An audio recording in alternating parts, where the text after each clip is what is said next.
ঠাম্মি তুমি মাথা গরম করে কোনো সিদ্ধান্ত নিও না। থামো, আমার আর কিচ্ছু শোনার বোঝার কিচ্ছু বাকি নেই।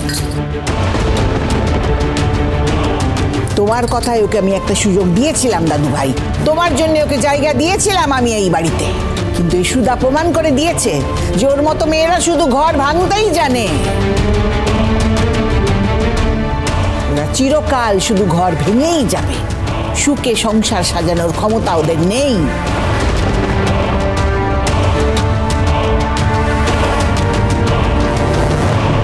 সুধা, আপনিও জানেন এই বিয়ের ব্যাপারটা আপনি কাউকে না বলে খুব বড় একটা ভুল করেছেন। প্লিজ ঠাম্মির কাছে ক্ষমা চেয়ে নিন আর ভুল শুধরে নিন।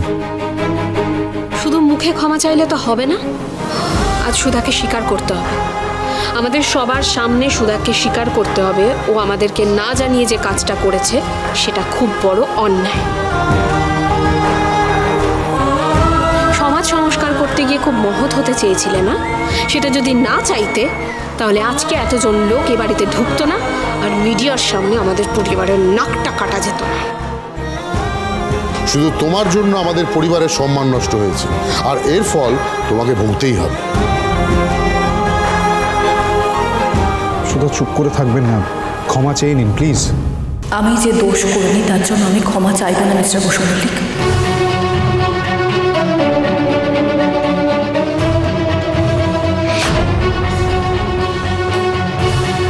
দেখো দাদু ভাই, দেখো এই মেয়ের কত বড় উদ্ধত্ত, কত বড় আসপদ্দা তুমি দেখো।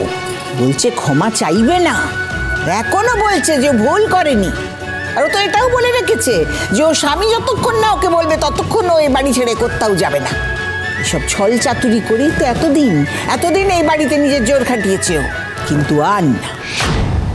এবার যদি ওই বাড়িতে থাকে তাহলে আমি এই বাড়ি ছেড়ে চলে যাব, এই আমার শেষ কথা দাদু ভাই।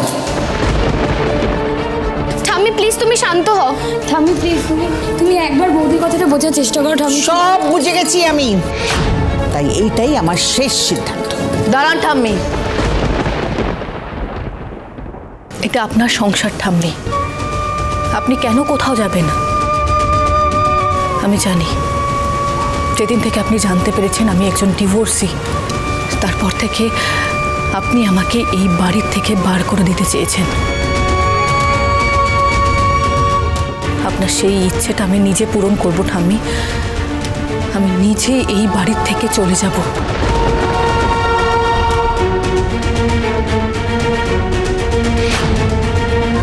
যেখানে বাড়ির বউয়ের সম্মান নেই সেখানে আমি থাকবো না।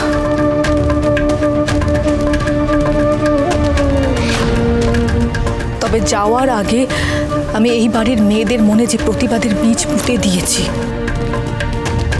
আমার বিশ্বাস এরপর তারা নিজেদের লড়াই নিজেরাই লড়তে পারবে। আমিও আমার লড়াই একাই লড়তে চাই ঠাম্মি।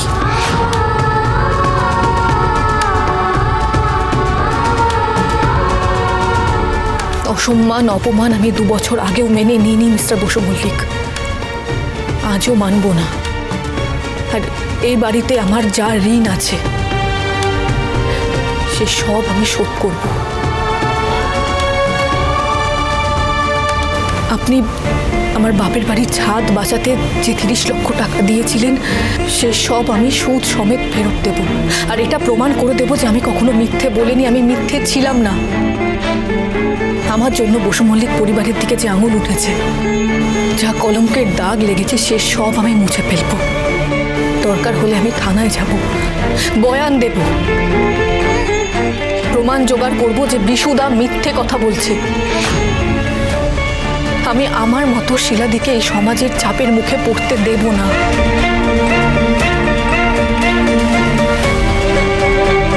আর হ্যাঁ ঠাম্মি, আপনাকেও একদিন নিজের ভুল বুঝতে হবে। আপনি আমাকে নিজের নাতির থেকে দূরে করতে চেয়েছিলেন তো, বেশ আমি চলে যাচ্ছি, কিন্তু এই বাড়ির নিয়ম আর অনুশাসনের বেড়া জ্বালিয়ে আপনার নাতিকে কি আপনি বেঁধে রাখতে পারবেন?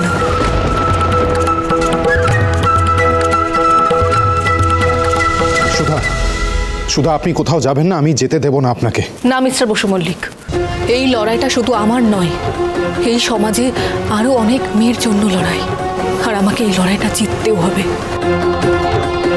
তাই এবার সুধা এই বসু মল্লিক বাড়িতে ফিরবে না।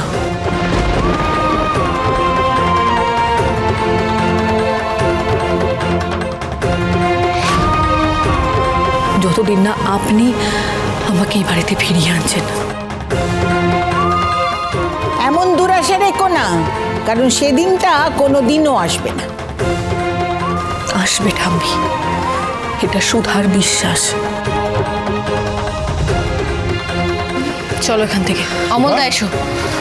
দাদু ভাই, ওই মেয়ের জন্য আমাদের পরিবারে অনেক কলঙ্ক লেগেছে। এরপরেও যদি তুমি ওর পাশে দাঁড়াতে চাও, তাহলে তুমি এই কাননবালা দেবীর মরা মুখ দেখবে। ঠাম্মি,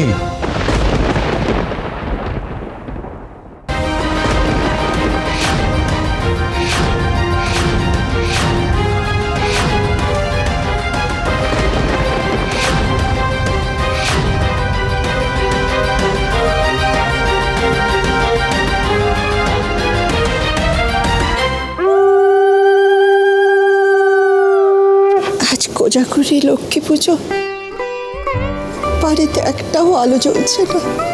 কি করে চলবে মা? বাড়িতে এত বড় বিপদ, সেখানে আমরা পুজো আচ্ছা করবো কি করে? ও দিদিভাই পুজোর দিনে এমন করে চোখের জল ফেলতে নেই। দেখো সবটা ঠিক হয়ে যাবে। দেখো তো, আমাকে মিথ্যা সান্ত্বনা দিস না ছোট। যে বিপদ আমাদের পরিবারের ওপর আছড়ে পড়েছে, সেখান থেকে আমরা রেহাই পাবো কি করে?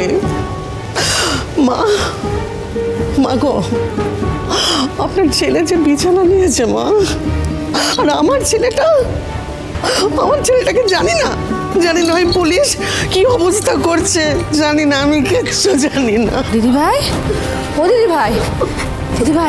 এরকম ভাবে এখন ভেঙে পড়ার সময় নয়। আমাদের তো সবাইকে একসঙ্গে শক্ত থাকতে হবে, লড়াই করতে হবে তো দিদিভাই। কিন্তু পুলিশ আমাদের কথা শুনবে কেন? আমার ছেলেটার যে কি অবস্থা কে জানে। সুধা এবারের লক্ষ্মী ছিল, ও এবাড়ি থেকে চলে যাওয়ার পরই সবকিছু এলোমেলো হয়ে গেল। কিন্তু এই সুধাই হচ্ছে সবের জন্য দায়ী। সুধার কি দোষ এতে বড় বৌমা? দোষ নয় মা, ওর দাদা যে এত বড় বিপদে পড়েছে। সুধার তো অনেক বড় লোক বাড়িতে বিয়ে হয়েছে, তোর দাদা যে এই বিপদে পড়েছে, ও পারছে না ওর জামাইকে দিয়ে একটুখানি মিলনকে পুলিশের হাত থেকে বাঁচিয়ে আনতে পারছে না মা। দিদিভাই আমাদের সুধা কিন্তু এসবের কিছু জানে না। সুধা জানলেও কিছু করতো না, কারণ শ্বশুরবাড়ির লোক যখন সবার সামনে আমাদের দাঁড়িয়ে দাঁড়িয়ে অপমান করেছিল, সেদিনও কি করেছিল? কিছু করেছিল? ও শুধু নিজেরটাই বোঝে।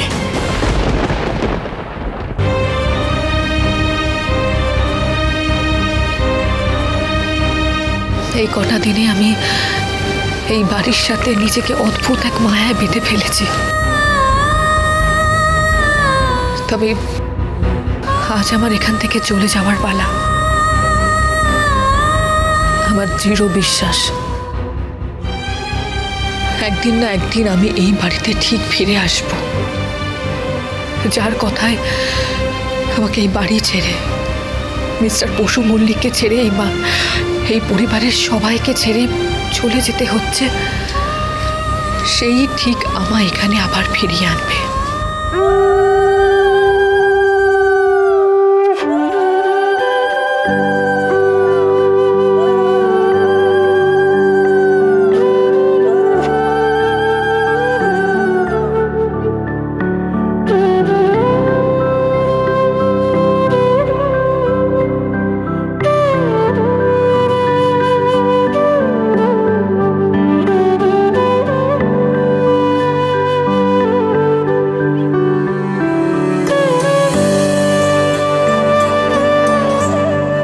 এবার আমার যাওয়ার সময় হয়ে গেছে, আর না।